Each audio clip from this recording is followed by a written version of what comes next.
Hello, it's Anna Beckwith from Never Mind the Buzzwords here. Today I am going to apparently be committing career suicide by talking about why don't training courses work.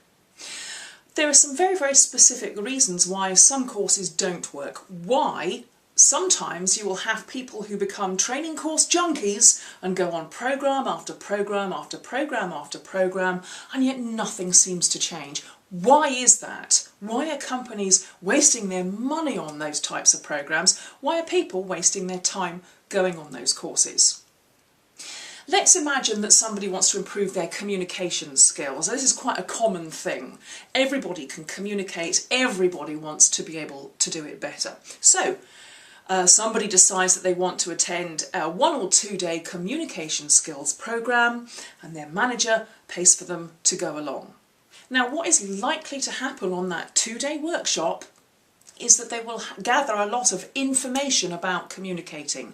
They will learn different theories and different models. There might be role plays and games and activities that will help in a very short space of time to consolidate some of those new skills. What will typically happen is that that person will leave that course with the head knowledge of how to communicate. What they won't fully have done is genuinely practiced those new skills. They will have done it in a role play in a very fictitious environment, but the experience of communicating in a new way won't quite have been cemented within the context of that traditional workshop, shall we say. What's also happening is that that person is going from the training workshop, where everybody is learning together, back into the working environment where everything else remains the same. And in all probability, they will not yet have formed a habit to communicate in a new way.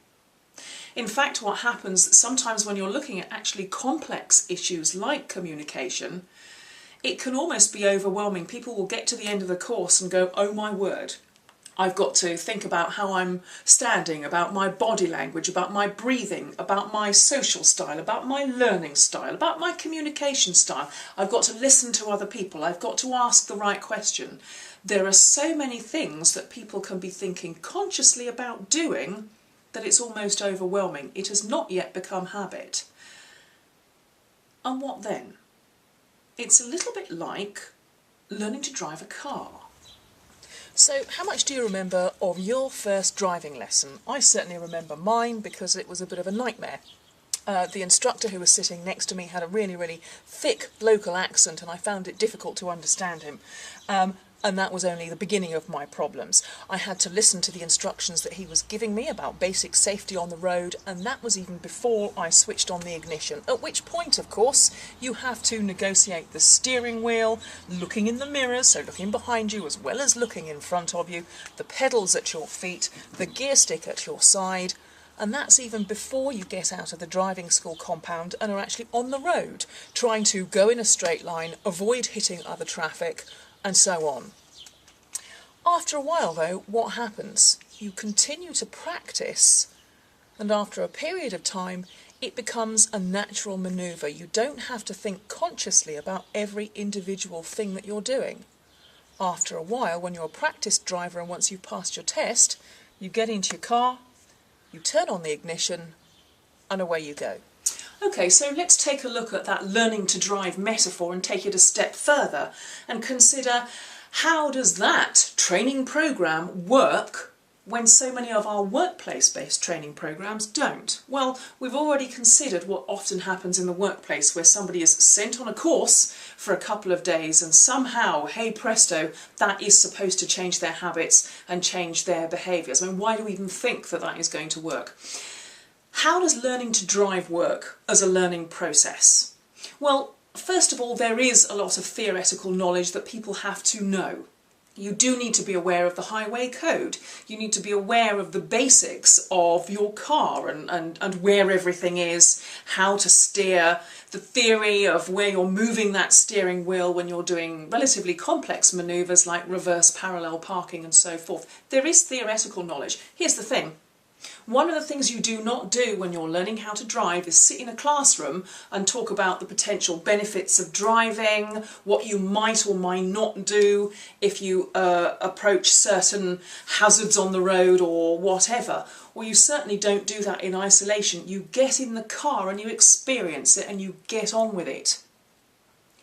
Also, I hardly need say that between your driving lessons, you actually have to practice. A nervous parent or friend or somebody is going to have to sit in the passenger seat and coach you as you learn the basics of driving. It is only by that consistent practice that you begin to develop new habits, that you actually learn through experience how to drive. And then of course you take your test at the end of it. And of course as you continue to practice, all of those little individual factors that seemed so complicated at first gradually become part of your new habit, and eventually, voila, you can drive. There is another thing though, isn't there, because people also have a strong motivation to learn how to drive. Often in training programs that is absent. Where it is there, it works. People need to have a motivation to learn.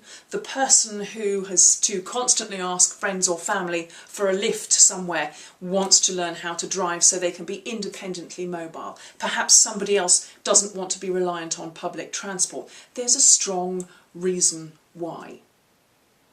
So just to capture some of those thoughts again, a lot of training programs won't work because people are looking for a quick fix. They are hoping that by sending somebody on a course for a short period of time, that is going to make a lasting difference to their behaviours at work. It won't. Where courses and programs do work, they are going over the appropriate theory so people have the background knowledge and the context. There is a strong level of experience where people are learning by doing. There is time to practice, and there is something built into that programme that enables coaching and practice to take place in real life. And fundamentally as well, the individuals who are going through that learning process are motivated to learn.